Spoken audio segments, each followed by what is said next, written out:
Mga kwentong sumasa inyo, mga damdaming sumasa puso. Kasama si Tony Aquino. Sumasa puso.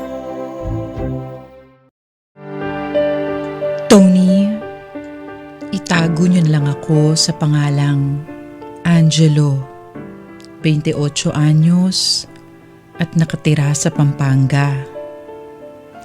Napasulat ako sa inyo dahil gusto kong maglabas ng aking saloobin. Pakiramdam ko kasi ay kulang pa rin ang pagdarasal ko para maibsan ang bigat ng nararamdaman ko. Hindi kasi normal na pamilya ang kinalakihan ko. Bata pa lang ako na maghiwalay ang mga magulang ko. Maayos naman ang buhay namin noon. Hindi mayaman pero nakakakain kami ng maayos. Ang tanging problema lang, palagi nag-aaway ang mga magulang ko. Madalas nagsisigawan at nagkakapisikalan. Hanggang sa umalis ng bahay si nanay, bitbit ako at ang ilang mga damit. Simula noon, nagbago na ang buhay namin. Nawala ng gana magtrabaho si nanay. Nabuhay kami sa mga tulong na inaabot ng mga kamag-anak namin. Palipat-lipat din kami ng tirahan. Depende sa kinakasama ng nanay ko. Marami na akong kinilalang tatay-tatayan. May ilang mabait, pero kadalasan masama ang pag-uugali.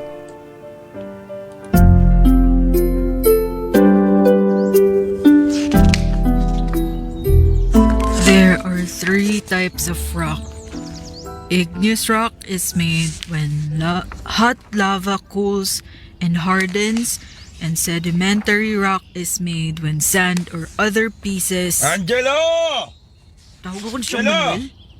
Angelo! Po! Sabi halika dito eh! Opo! Tawag niyo po ako, Chong. Bakit po? Pumunta ka kay Manang Baby. Kumuha ka ng isa pang bote ng beer. Yung ganito kalaki ah. Ganito. Sabi mo utang muna.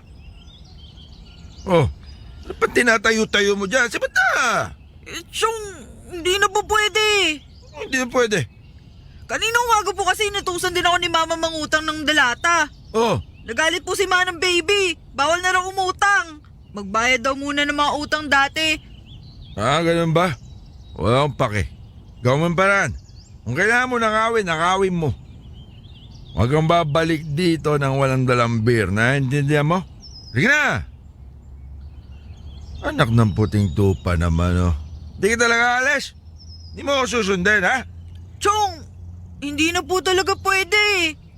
Bawal na po tayo umuta. Hindi ka dito, ha? Liga. Pasaway kang bata ka. Nasaan na yung sinturong ka? Pala desisyon ka na, Angela, ha? Ayaw mo akong sundan, ha? Tama na po, Chong! Ha? Ano? Nagmamagaling ka na, ha? Tama na po, Chong! Ha? Simpleng-simple ng utos ko sa'yo. Gusto mo talagang ginagalit ako, ha? Tama na po! Halika, ha? Halika dito, ha? Halika. Tama na po! Halika. Saan niyo po ako dadalhin? Ha? Dito, ha? Diyan, ha?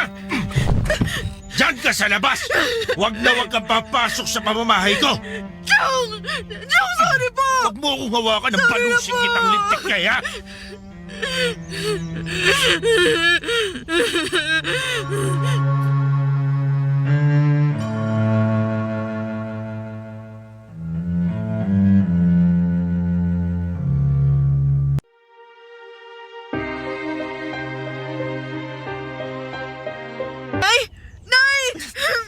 Ano ba?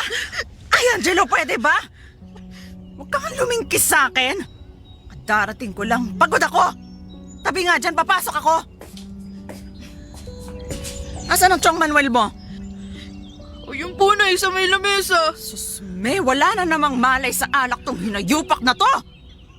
Maghapon na naman siguro nag-iinom. Opo. Iligpit mo nga yung mga bote. Teka, nagsaing ka ba? Nagugutom ako, may sardinas pa. Meron pa po. Kalat naman dito.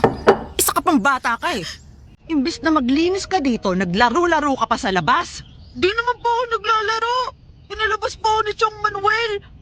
Huwag na po ako papasok ng bahay. Ano na naman bang ginawa mo, ha? Wala po, Nay. Inutusan lang po niya akong umutang kay Manang Baby. Eh, hindi na nga po pwede. Ayun, pinag-ampas po ako ng sinturon. Tingnan niyo po, Nay, oh. May mga bagong pasapo ako. Eh, ayokong makita yan. Pwede ba, Angelo, kumakain ako, ha? Mamaya ka na nga. Buisit! Nay! Nay!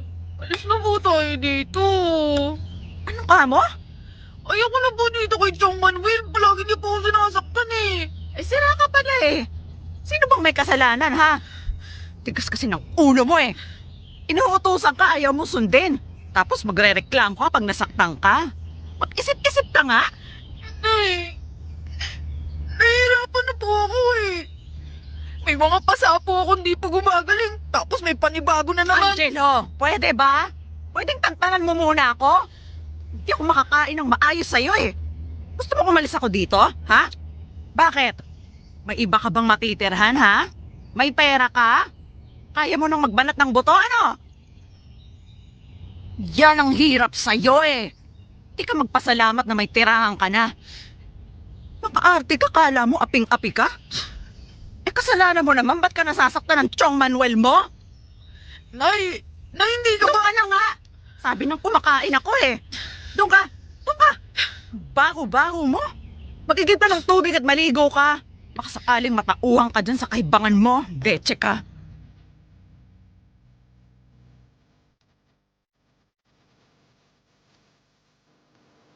Tony, napakahirap ng buhay namin ng mga panahong yun.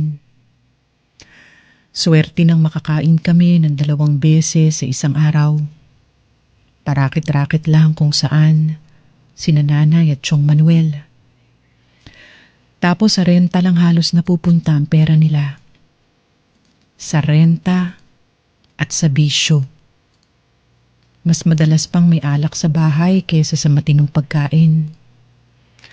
At kapag natatalo si Chong Manuel sa pasugalan sa kanto, ako ang sumasalo ng galit niya. Wala namang pumipigil sa kanya dahil palaging wala sa bahay si Nanay. Kahit magsumbong ako pa rin ang lalabas na may kasalanan. Tony, dininig din ng langit ang isa sa mga hiling ko dahil kalaunan ay naghiwalay din ang nanay ko at si Chong Manuel. Pakiramdam ko para akong nakalaya nun, kahit alam ko na mas magiging mahirap ang buhay namin. Kami na kasi ang naiwan para sumalo sa pagrerenta ng bahay. At dahil hindi sapat ang kinikita ni Nanay sa pagtinda-tinda sa bangketa, napilitan akong humanap ng trabaho. 15 anyos ako noon nung nagtrabaho bilang car wash boy sa umaga at bantay naman sa tindahan sa hapon hanggang hating gabi. Ako na ang sumasagot sa kakainin namin maghapon, pati na rin ang kalahati sa 5,000 piso naming renta sa bahay. Sa mga sumunod na taon, nakayanan namin ni Nanay na kaming 2 lang. Yun nga lang, hindi naging tahimik ang pamumuhay namin dahil na rin sa katigasan ng ulo ng nanay ko. Kabilaan kasi ang mga gulong pinapasok niya.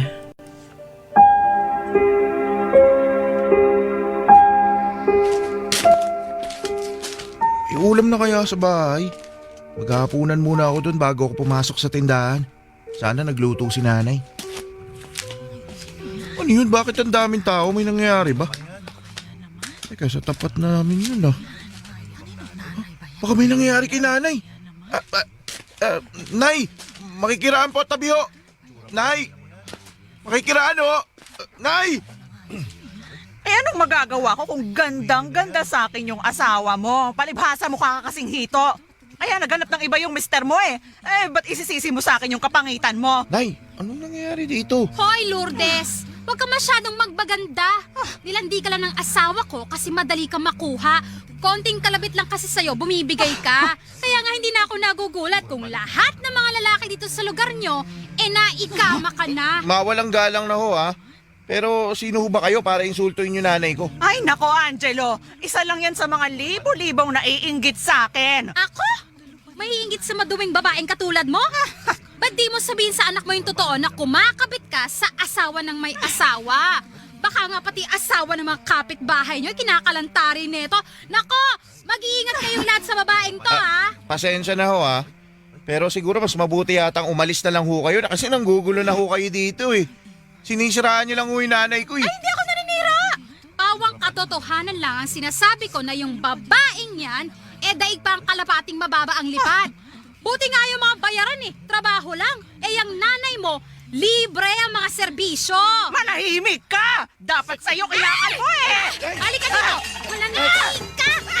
Ay tama na, bitiwan niyo na sa nanay! Doon mo ka!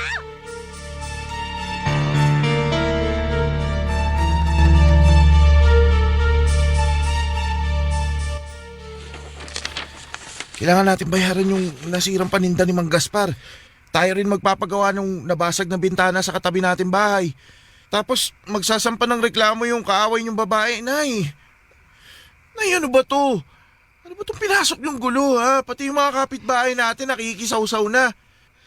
Pati sila kung ano-ano isasabay na reklamo. Ano ba pinagagagawa niyo kapag wala ako, Nay? Bakit ako ang sinisisi mo, ha? Naniniwala ka naman agad sa pinagsasasabi nila? Hindi mo man lang ba ako tatanungin kung totoo ba yung mga pinaparatang nila sa akin? Kaya nga nag-uusap tayo ngayon, Nay. Magpaliwanag na kayo, sabihin niyo sa akin yung totoo para alam ko kung anong gagawin ko. Ay, wag na. Di bali na lang. Total, mas kinakampihan mo naman ang ibang tao. Oh, ano kinakampihan? Wala akong kinakampihan, Nay. Kung magsalita ka, kala mo ako ang may sala ng lahat. O bakit hindi nga ba? O sige, Nay, ganito na lang. Sabihin niyo na sa akin ang lahat. Lahat-lahat. Ginawa niyo ba to o hindi? Totoo ba yung sinabi ni ganito at ni ganyan? Kuha niyo ba? Kasi Nay, ako yung sasalo lahat ng danyos eh. Wala namang iba. Alam nga naman ikaw wala ka nga kapera-pera. Ako nga yung kumakahid sa atin eh. Kaya utang na loob, Nay. Makipag-usap ka na sa akin na maayos. Yun na nga lang yung matutulong mo eh. Yun na lang. Tapos pahirapan mo pa ako. Di ka na nagbago. Kahit kailan ako na lang palagi sumasalo ng kapalpakan mo.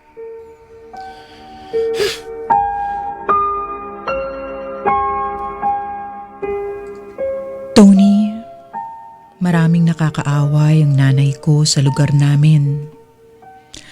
Iba rin kasi ang ugali niya. May pagkataklesa, prangka, kung dumaldal walang preno. At talagang pinapakita niya kapag galit siya o naiinis. Hindi uso sa kanya ang mabuting asal at pakikipagkapwa. Alam ko namang totoo ang mga ipinaparatang sa kanya.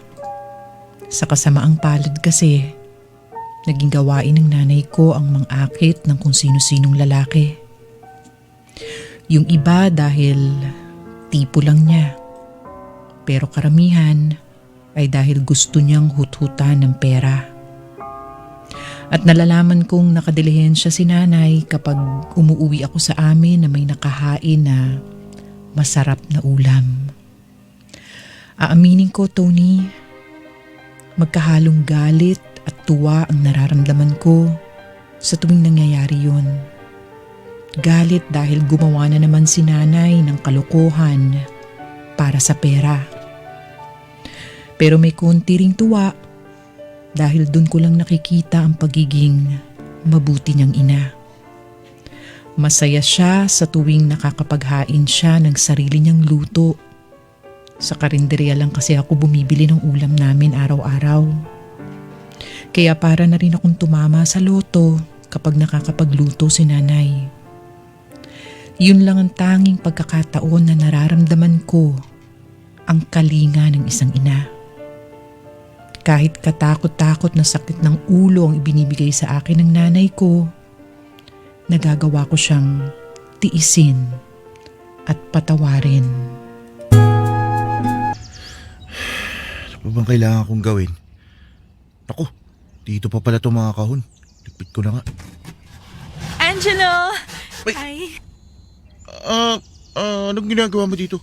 dinadalaw ka. Hindi pa ako tapos dito eh. Pero 2 oras na lang pwede na ako umuwi. Maantay mo ba ako? Oo naman. Hindi naman ako bumiyahe na malayo para lang makita ka ng 5 minuto. Sige, pasok ka. Upo ka dun sa may counter. Kuha ka lang ng gusto mo merienda. Sagot ko na. Lilipitin ko lang to mga kahon dito. Sige.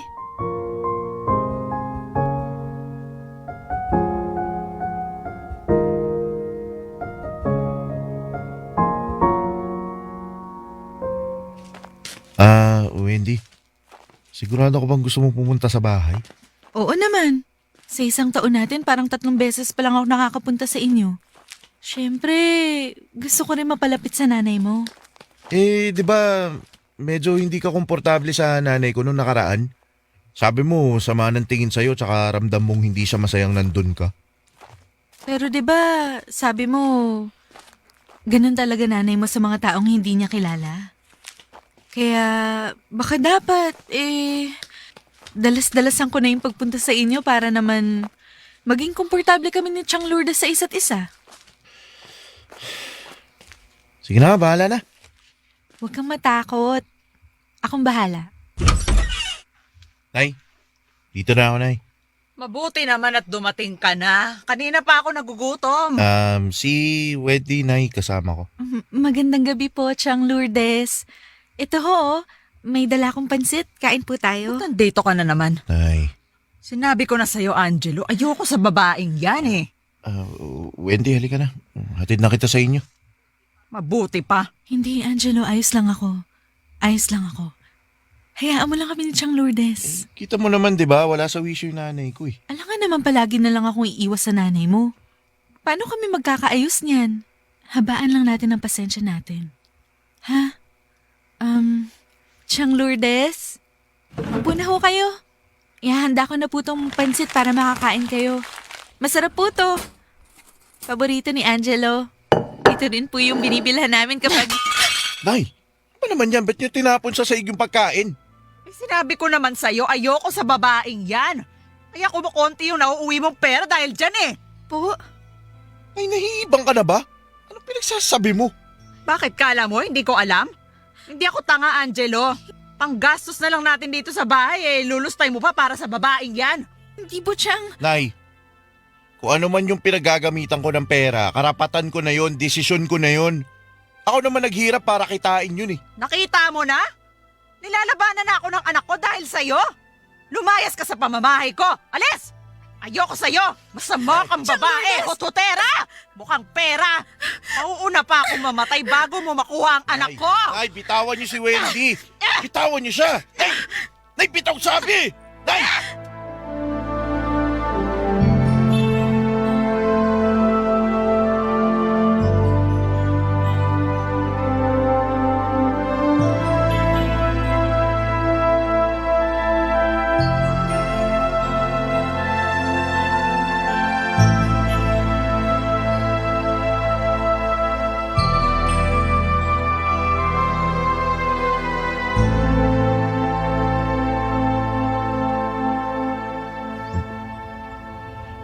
Tagal naman lumabas ni Wendy sa bahay nila. Anong oras na? Malilate na siya sa klase. Ay, ayan na. Wendy, Anong ginagawa mo dito? May trabaho ka, di ba? Wendy, bakit hindi mo sinasagot yung mga text sa tawag ko sa'yo? 2 araw mo na akong di kinakausap ah. Busy ako eh. Marami akong kailangang tapusin. Sige na, papasok na ako. Hindi, hatid na kita. Wag na. Baka mamaya magalit pa nanay mo. Hindi naman eh. Sinabi ko naman sa'yo, huwag ka nang tumuloy kasi sa amin. Ah, so kasalanan ko pa pala. Hindi naman sa ganun.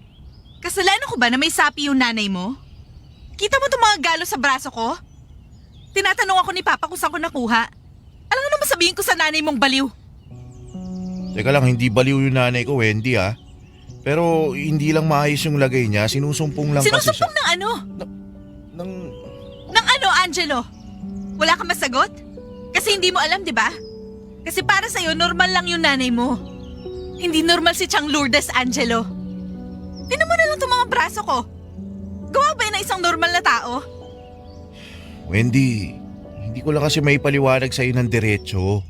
Kasi mahirap at mahabang kwento kung bakit gano'n na lang ang asal ng nanay ko, pero sinisiguro ko sa'yo, hindi baliw yung nanay ko. Wala naman siya sakit o kung ano man. Kailangan niya lang... Ayoko na marinig yung mga paliwanag mo, Angelo. Sayang lang eh. Hindi na ako interesado. Hindi naman pwedeng ganun, Wendy. Nanay ko yun eh. Girlfriend kita. Balang araw magkakasama Wala tayo nang sa ganun, isang... Angelo. Teka, anong ibig mo sabihin? Hindi ko alam kung kaya ko makisama sa nanay mo. Masyado pa maaga para sabihin mo yan. Isa pa, paano kung ganun ka rin pala? Ano? Kasi kayong dalawa yung magkasama sa bahay eh. Nagagawa niyo magkasundo. Anong malay ko kung ganun din pala yung pagkatao mo? Wendy, anong sinasabi mo? Hindi mo pa ba ako kilala? Isang taon na nga tayo dito Isang taon pa lang. Anong malay ko kung may malala tayong away tapos nagawa mo ko saktan gaya ng ginagawa ng nanay mo? Wendy naman. Hindi ako ganong klaseng tao. Hindi kita magagawang saktan, no? Mahal kita eh. Mahal na mahal kita. Wala na akong pakialam. Okay? Basta ayoko na. Ayoko na, Angelo. Hindi ko kaya makisama sa klase ng pamilya mo. Kaya hanggat maaga patigilan na natin to.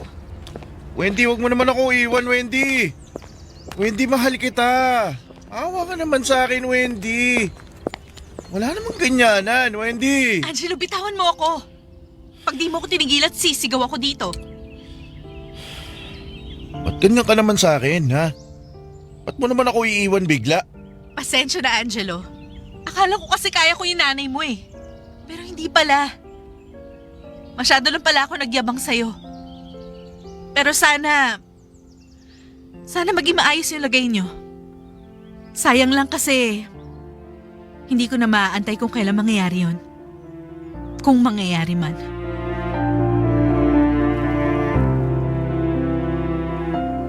Tony, tuluyan na nga kaming naghiwalay ni Wendy. Ilang beses pa akong nagmakaawa pero hindi na talaga siya pumayag. Masyado siyang natroma sa ginawa ng nanay ko. Kinaladkad kasi ni nanay si Wendy palabas ng bahay. Maraming tao ang nakakita. Kaya talagang napahiya si Wendy. Kaya nga ayoko siyang dalhin sa bahay eh. Dahil alam ko na ganun nga ang magiging reaksyon ng nanay ko. Sa kasamaang palad, nangyari nga ang kinatatakutan ko. Duda ko nagselo si nanay sa oras at perang inilalaan ko para sa nobya ko. Siguro natakot si nanay na magkaroon ng kakumpetensya sa kinikita ko. Ilang beses ko na siyang nahuli na tinitingnan ng wallet ko at iba pang gamit. Kaya nga itinatago kong maigi ang ipon ko. Hindi ko na rin inisip na magkaroon muli ng nobya matapos nun. Saka na lang siguro kapag mas naging maayos na ang pamumuhay namin. Tinuon ko na lang ang atensyon ko sa pagtatrabaho. Gusto ko kasing makaipon para makabalik sa pag-aaral. O di naman kaya ay makapagtapos ng kahit anong vocational course. Hindi pa rin ako titigil mangarap para sa mas maayos na buhay namin ng nanay ko. Angelo, Brad, Uy, JM, napadaan ka. tatanungin sana kita kung tutuloy ka pa sa training. Oo naman. Ongoing ng enrollment Di ko lang sigurado kung bukas o sa susunod na araw yung huling araw para magpa-register. Oh, ganun ba? Sige. Titignan ko kung makakahabol ako. Ano bang problema? Di ko kasi sigurado kung sapat na yung, yung perang naipon ko. Magkano ba yung naitabi mo dyan? Hindi ko sigurado eh. Nakatago lang kasi, hindi ko pa binibilang. Suksok lang ako ng suksok. Mabuti pa, bilangin mo na pag uwi mo. Tapos sabihan mo ako kung magkano yung kulang. Hihiram ako kay Airpat. Total, siya naman yung mag-hire sa'yo pagkatapos ng training natin eh. Brad naman, wala namang ganyanan. Oo, ano yan? Nahihiya ka? Paano pag malaki pa pala yung kulang ko? Tingnan mo muna. Saka natin pag-usapan pag nabilang mo na kung magkano yung pera mo. Basta dalian mo lang ha. Mahirap na pag hindi ka nakaabot sa enrollment. 6 na buwan ang hihintayin mo para sa susunod na training. Baka hindi ka maintay ni Airpat pag nagkataon. Sige Brad, text kita kagad mamaya pag nabilang ko na. Sige.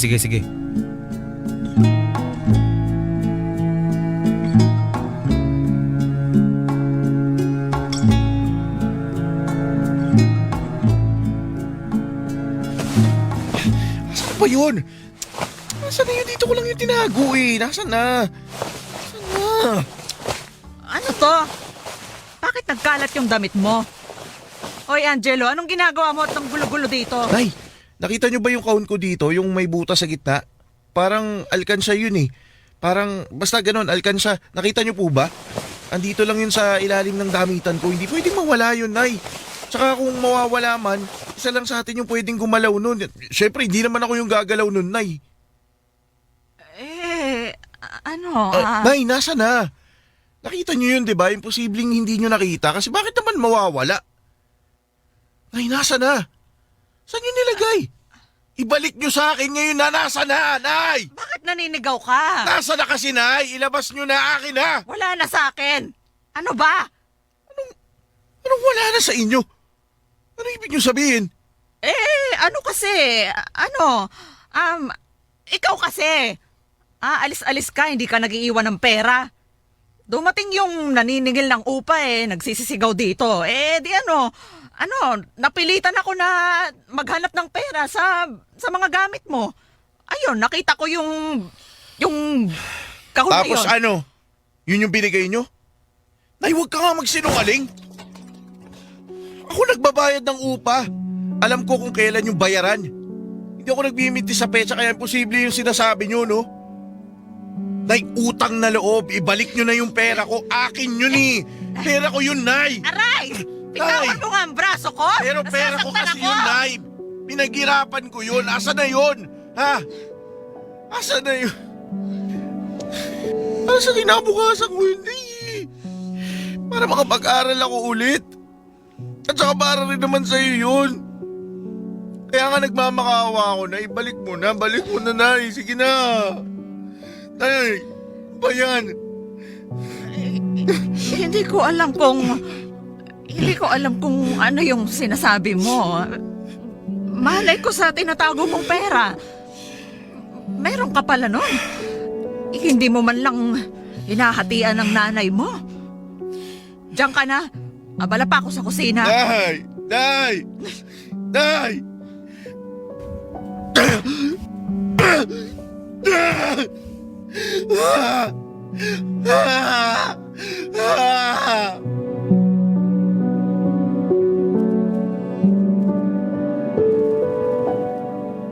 Tony, galit na galit ako sa nanay ko ng mga oras na yun. Sinabutahin ng sarili kong ina ang kinabukasan ko. Ang kinabukasan namin. Halos magdilim ang paningin ko pero buti na lang mas nangibabaw sa akin ang panghihina. Literal na nanlambot ang mga tuhod ko. Alam ko kasing hindi na maibabalik ang perang inipon ko ng pagkatagal-tagal. At kahit anong gawin ko, ayaw talagang umamin ni nanay.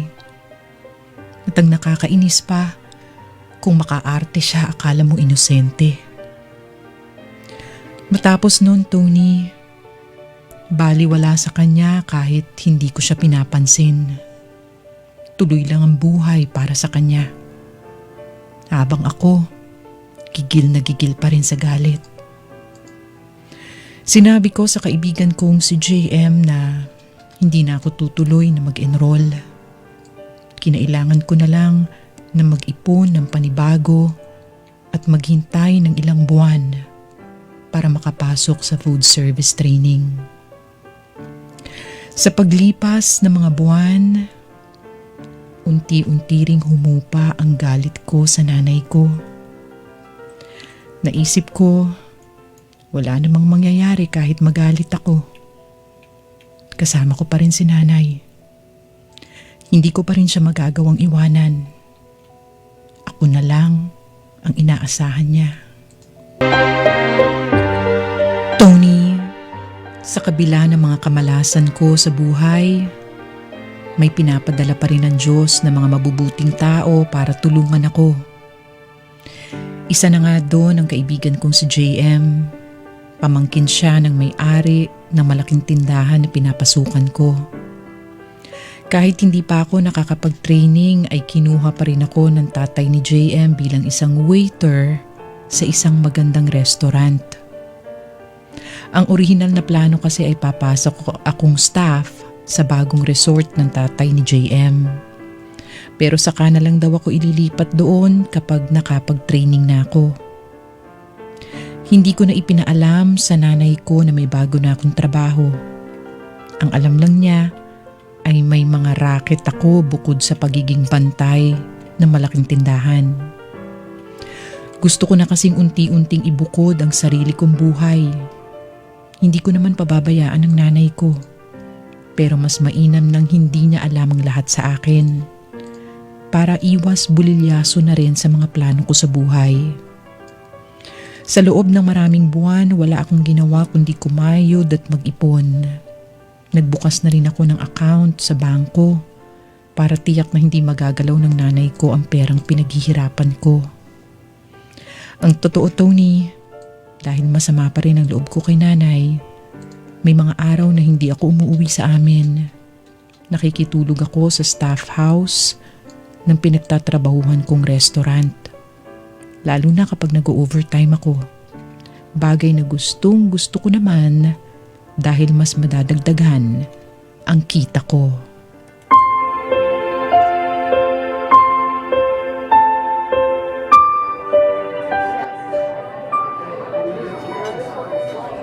Good evening, sir. Here's your order. Salisbury steak with mashed potato and a glass of house blend iced tea. Enjoy your meal, sir. My name is Angelo. Just call me if you need anything else. Thank you. Welcome, ma'am. Hoy, miss. Miss, nasan yung magaling kong anak, ha? Asan si Angelo? Dito nagtatrabaho yon. Nay? Nay! Ay, ayun. Nakita ko rin sa wakas. Nay, anong ginagawa niyo dito? Halika sa labas. Ay, ba't mo ko palalabasin? Ba't di mo ko paupuin at makainin? Hey, nakakahiya ka kasi sa mga customer. Sa labas na tayo mag-usap. Pinahihiya mo nanay mo? Ay, huwag ka mag-ingay. Mapapagalitan ako sa ginagawa mo. Halika na. Ayoko nga sabi. Hoy, miss! Ikuha mo ako ng pagkain dito. Ay, isa! Lumabas na tayo. Ibang Halika klase na. ka rin, ha? Sarap-sarap ng buhay mo dito habang ang nanay mo nabubulok sa bahay. Sino sabi mo, Nay? Iniwanan kita ng pera sapat pang 1 linggo. Tingin mo mapagkakasya ko yung kakarampot mong binigay? Puro ako dilata. Samantalang ikaw dito, ang sarap-sarap ng kinakain mo. Inayo pa ka rin, ha? Ba't napakadamot mo? Nay! Nakakahiya ka na, ha? Doon tayo sa labas. Ay! Bitawan mo ako, aray! Nasasaktan ako! Ito, Nay! Angelo, wag mo nga akong kalad ka rin! Sasaktan ako, ha? Baka gusto kong sipain kita! Aray, ano ba? Bastos ka! Ba't mo ako kinakalat ka na? Nay, ano bang klaseng toyo meron yung utak nyo? At nagpunta kayo dito para manggulo. Hindi nyo ba alam na sagrado sa akin yung lugar na to dahil ito yung bumubuhay sa atin? Pero anong ginawa nyo, ha? Para kayong baliw na pumasok at gumawa ng eksena. Nay, nakakahiya kayo. Nakakahiya. Ano na lang yung sasabihin sa akin ng boss ko? Ha? Baka tanggalin pa ako sa trabaho dahil dyan sa kagagahan nyo. Pag nawalan ako ng trabaho, paano na tayo, ha? Paano na? Hindi ka ba nag-iisip, Nay, ha? Natuyo na ba yung utak nyo? Bastos kang bata ka! Wala ka ng galang sa akin! Nanay mo ko pero kung magsalita ka, kala mo kung sino ka! Tama na, Nay! Tigilan nyo na yan! Bakit ka ba kasi nandito, ha? Ano, pera na naman? Ang hihingi ka na naman ng pera? Sige! O, yan! Ha? O, ayan pa! Yan! Inyong-inyo na! Sa'yo na lahat yan! Kunin mo lahat yan, Nay! Ubusin mo lahat-lahat sa akin! Unye, mas Ah! ulutin mo pa ako, ha? Bahala na kayo sa buhay niyo, Nay. Suko na ako. Ayoko na. Ayoko na! Hoy! Saan ka pupunta? Tulungan mo ko dito, Angelo! Hoy, mama! Akin yan! Hoy, huwag mo kukunin yan, ha? Pulusin kita, akin yan! Hoy!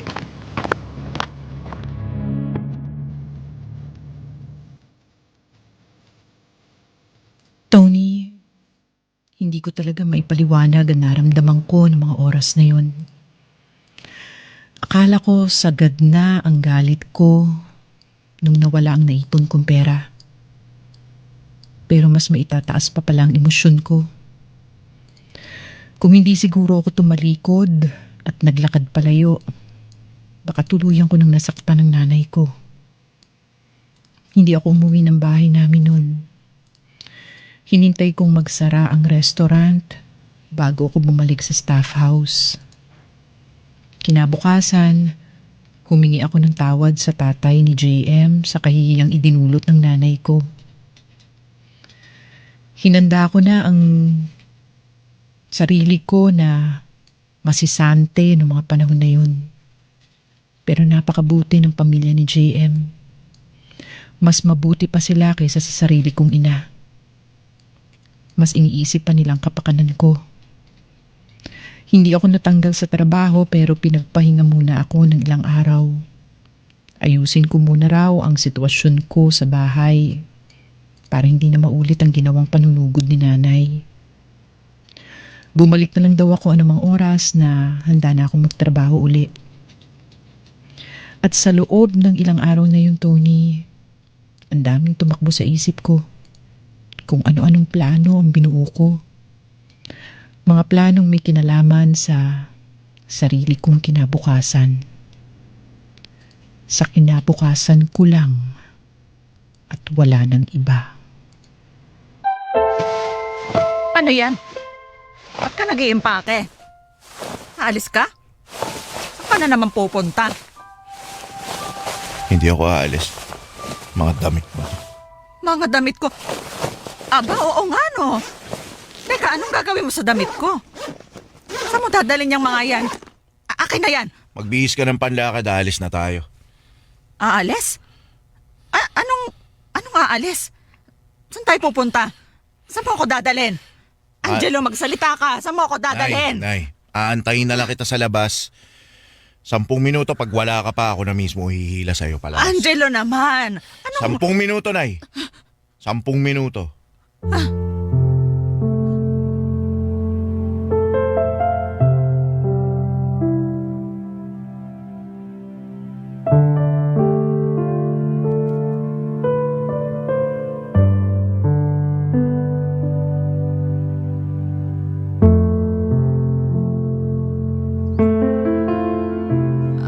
Anong ginagawa natin dito sa bahay ng tiyahin ko? Ba't tayo nandito? Dito ka muna titira, Nay. Dito? Sa pagkalayo-layong lugar na to? Ako lang mag-isa? Na hindi ka mag-isa. Kasama mo si Lola Ising tsaka yung 2 pinsan mo. Angelo? Andito ka na pala. Lourdes! Lourdes, kumusta ka na? Sino ka? Ikaw naman, ang atelita mo to. Ikaw na ba yan, Ate Lita? Ay, oo naman. Halika, pasok ka sa loob. Ano si Chang Ising mo? Nakahiga na pero matalas pa naman ang memorya. Sige, mamaya. Nay, pumasok na muna kayo. Mag-uusap lang kami ni Changlita. Ayoko, dito lang ako. Ay, isa. Mabilis lang ako, lalabas din ako agad. Huwag kang aalis. Angelo, kamusta ka? Hindi ko alam, Chang. Andyan ba yung mga pinsan ko? May tutulong po ba sa inyo, lalo na pag umalis na ako? Oo, andyan lang sila sa loob. Pinatawag ko talaga sila para sa pagdating ng nanay mo. Pasensya na po pala ng pera. Walang kaso yun, iho. Matagal na namin gusto makasama si Lourdes. Marami kami nabalik ng maigi. Salamat ho, Chang. Alis na rin ho ako. Ito po yung mga damit ni nanay. Oo, sige. Ako nang bahala dyan. Kayo na po munang bahala doon sa nanay ko, ha. Balikan ko na lang po siya pag pwede na. Pag kaya ko na po. Sige, iho. Umalis ka na habang abala pa ang nanay mo sa loob. Sige po.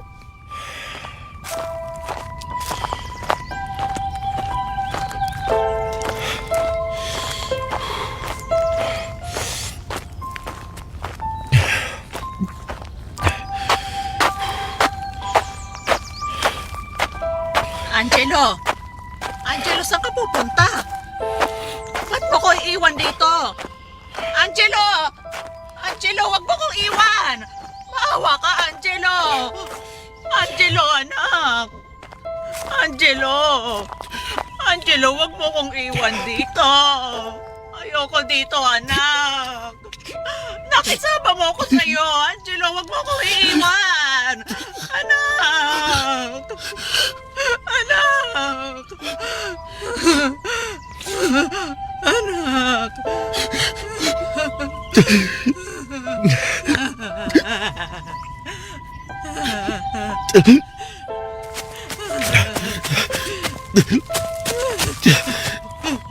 Nay,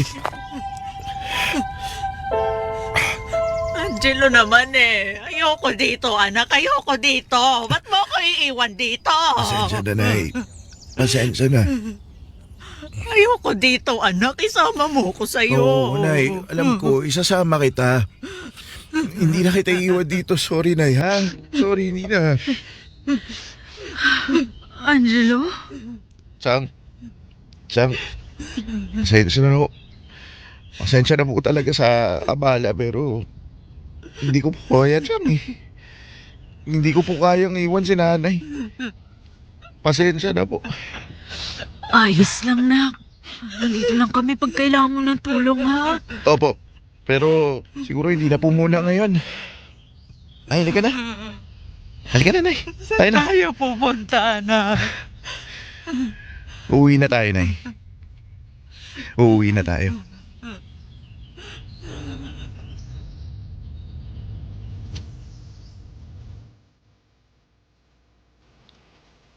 Tony, hindi naging mabuting ina ang nanay ko. Hindi niya ako inalagaang mabuti. Wala siya sa mga panahong kailangan ko ng proteksyon. Siya ang ina, pero ako ang naging tagapag-alaga mula pa nang magkaisip ako. Mukha siyang pera, makasarili, manggagamit, at mahilig magmanipula. Wala na siyang idinulot sa akin kundi sakit ng ulo, sama ng loob, at patong-patong na problema. Nasa harap ko na ang lahat ng dahilan para abandonahin siya pero hindi ko magawa. Para kasing nadurog ang puso ko nang makita ko na siyang umiiyak. Kasi hindi iyakin ng nanay ko, Tony, eh. Kahit ng mga panahong sinasaktan siya ng mga kinakasama niya, hindi ko nakitang tumulo ang luha niya ni minsan. Kaya alam kong totoo ang hinagpis ni nanay nung munti ko siyang iwan sa kamag-anak namin. Tony, sa tuwing naiisip kong itakwil si nanay, bumibigat ang puso ko. Paano na lang siya kapag wala na ako? Sino mag-aalaga sa kanya? Sino ang iintindi? At sino ang poprotekta kapag may nakaaway siya? Sa ngayon, Tony, kasama ko pa rin si nanay. Pero binalaan ko na siya na kapag naulit pa ang mga kasalanan niya, talagang itutuloy ko na ang pag-iwan sa kanya. Panalangin ko na lang na wala na sanang gawin ng nanay ko para itulak ako sa sukdulan. Salamat sa pakikinig sa aking kwento. Sumasa puso, Angelo. Sumasa puso sa Super Radio DZBB. Kasama si Tony Aquino. Sumasa puso.